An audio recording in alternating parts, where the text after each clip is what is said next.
solidarity and cooperation, which I can already get from the previous speakers or dear colleagues, which is very touching. I'm so moved.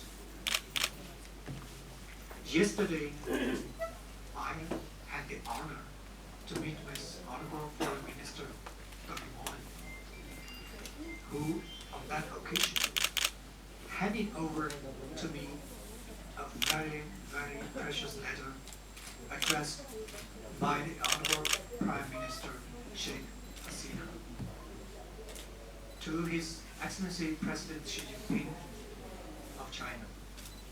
In this letter, Her Excellency wrote with profound emotions, and I quote, "It is my firm conviction that the government of China, under your great leadership, will be able to face and stop the aggravation of the situation with utmost capacity and control. Establishing a task force and building emergency hospitals to address the crisis is timely and praiseworthy. The people and the government of Bangladesh are with the friendly people and the government of China to address the crisis. I express the readiness of the government of the People's Republic of Bangladesh to extend any help to mitigate the plight of the victims. I seize this opportunity to extend my sincere appreciation for your able leadership and commitment to your country and the people." Unquote. A friend in need, strong as ever before. Ladies and gentlemen, right now, many people are misled by a false impression that China has made a huge trouble for the world, and therefore it is China to be blamed. Here I'd like to say a few words about it. First, yes, the epidemic started in the city of Wuhan. The first convinced case was in Wuhan. But for now, there is no solid scientific evidence to show that the virus originated in China or otherwise. Scientists in China and other countries are still working around the clock to trace the source of the pathogen, and all possibilities are on the table. Second, China is a big country with a population of 1.4 billion and a land territory of 9.6 million square kilometers, accounting for over 20% of the world population and about 7% of the world's land territory. Proportionally, if the virus chooses its target in a random manner around the world, China is unfortunately more likely to be on its list. Third, in the course of history, we have seen bigger troubles happen in other parts of the world. For example, in 14th century, Black Death swept across Europe, killing 1/3 of the population of Europe at that time. During World War I, Spanish flu, which actually did not originate from Spain, infected 1 billion people with a mortality rate of 2.5 to 5%, killing more people than the war itself. We've seen Zika and Ebola in different continents, and in particular influenza virus H1N1, which everybody knows, spread from the US to more than 214 countries and territories, leaving behind 200,000 casualties. According to Life Science, which is a US journal, since October last year, the seasonal influenza in the US has infected 19 million people, among whom 180,000 were hospitalized and more than 10,000 killed. And there are many other examples: smallpox, yellow fever, polio, and so on, mainly originated from America. But my point is not to blame anybody. There is no point of one blaming another. The virus, not any specific countries, should be the enemy of all. Since we are with our Bangladesh business circle, probably I should mention something business related. The epidemic didn't come without its disturbing ramification on the normal exchanges and economic ties between our two countries.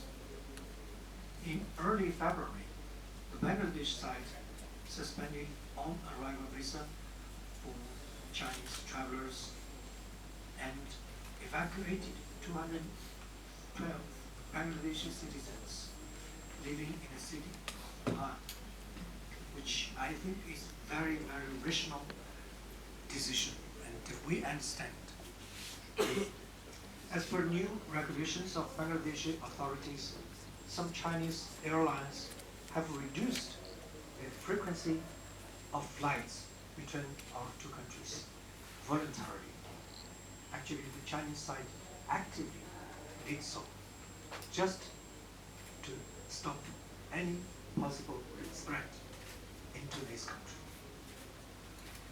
We fully understand the legitimate concerns of the Bangladeshi side to protect the Bangladeshi people here. And our embassy will take all responsibilities and actions to stop the virus from spreading to Bangladesh. Actually, we instructed those companies who is undertaking those major projects to stop sending their personnel back to Bangladesh if they are already back in China for their vacations.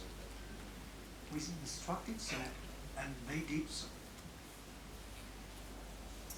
Recently, the embassy decided to not donate 500 testing kits for this specific virus we imported from China, and it will arrive in Dhaka tomorrow. I hope we will not need it.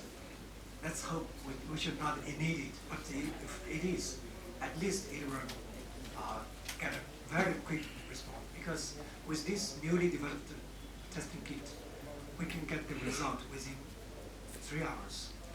Usually it will take 3 days. At present, there are still 171 Bangladeshi students stay in Three Gorges University in Hubei province, not in Wuhan city. For their own safety and health, local authorities and the school managers have advised them not to leave their dormitories. Daily supplies, including drinking water, rice, oil, vegetables, meat, and other cooking materials, are delivered to them by logistic personnel at a frequent and regular basis. As suggested by Foreign Minister Dr. Momen on February 8th, he said, Chinese do what they say. He replied to some media question.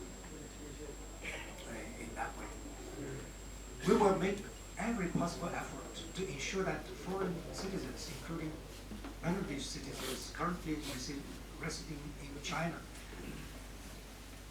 will enjoy the highest level of care and protection. And if they fell prey to the virus, unfortunately, we would bear all the necessary cost of saving them. The trade relations and infrastructure cooperation between China and Bangladesh might be affected in the following ways.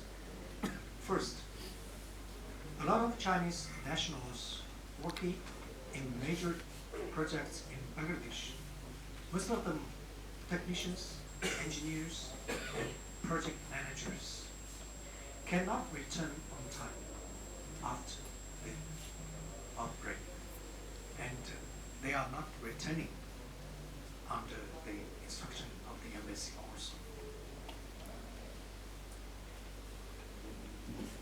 Thus, the progress of these projects might be delayed temporarily. Second, China is currently the largest source of import of Bangladesh. As I mentioned, since 2006, China is the #1 trade partner of Bangladesh. And the China-Bangladesh trade accounts for more than 1/3 of the total trade volume of this country.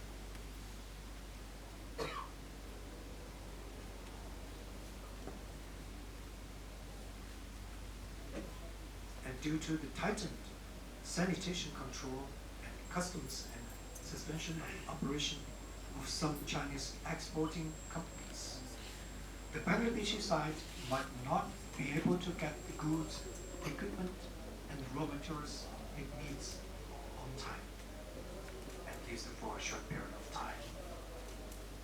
Third, an epidemic at such a scale will inevitably make a dent on the economy. Rumors are running high that the Chinese economy will lose its steam, and the economies closely linked to it will suffer the most, which are not true, but can still affect the confidence of our Bangladeshi friends who is doing business with China. So we need to give some facts and to let people who are doing business with China be more confident. In view of these concerns of the business community, I would like to say, please have faith in China and rest assured. Like many speakers just said, right now, China is actively making huge economic sacrifices to contain the virus. Chinese companies are also losing money both home and abroad, and many Chinese projects are being halted. But please be mindful that China now is a market economy, and Chinese businessmen are holding their breath more than anybody else to make up for the losses after this epidemic. With such a strong economic instinct, any miracle could happen. For example, in year 2003, we encountered the difficulty of SARS. At that year, many people anticipated that the GDP growth rate of China will reduce significantly. But you can check from the historic record. At that time, China's annual GDP growth rate was 10%. 10%. Very interesting things. Just to take a couple of minutes. Close. The fight against the deadly coronavirus continues. But China is not only battling the virus, but a wave of deeply repugnant and often racist-laden attacks. First came the cartoon published in a Danish newspaper, the Jutland Post, which replaced the 5 stars on the Chinese national flag with a pictogram of the virus. The cartoon was backed by Danish politicians who, once again, retorted with cries of freedom of speech. But freedom of speech should not harbor freedom of discrimination based on race, nationality, or any other denominator. Bats don't carry passports. Foreigners can catch the virus too. To imply there is a connection between the virus and the Chinese nationality or race is wrong and insensitive at a time when people are dying and enormous sacrifice is being made. In France, a publication ran with the headline Yellow Alert alongside a picture of a woman wearing a mask. On the cover of the latest version of the German magazine Der Spiegel, it reads, "Coronavirus made in China, where globalization becomes a deadly danger." I've been told in these societies people are in general well-educated and respectful towards others, but such headlines really call that into doubt. Could the publishers have been serious? Now here comes the champion of all titles, that of a piece published in the Wall Street Journal on Monday, which reads, "China is the real sick man of Asia." Now, the H1N1 flu pandemic, which broke out in the US in 2009, caused some 18,400 deaths worldwide. Did anybody write about the real sick man of North America? The title shows a complete lack of sympathy, even humanity for China, from the writer or whoever decided to put that in print in what is turning into one of its darkest hours in China's recent history. Yes, kick China while it's down. The article is on the opinion page, but does that exonerate rubbish like this? We're talking about the Wall Street Journal, not a gutter tabloid. Why are they giving column inches to such content? Freedom of expression?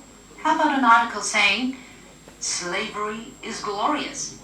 Will the Wall Street Journal carry that?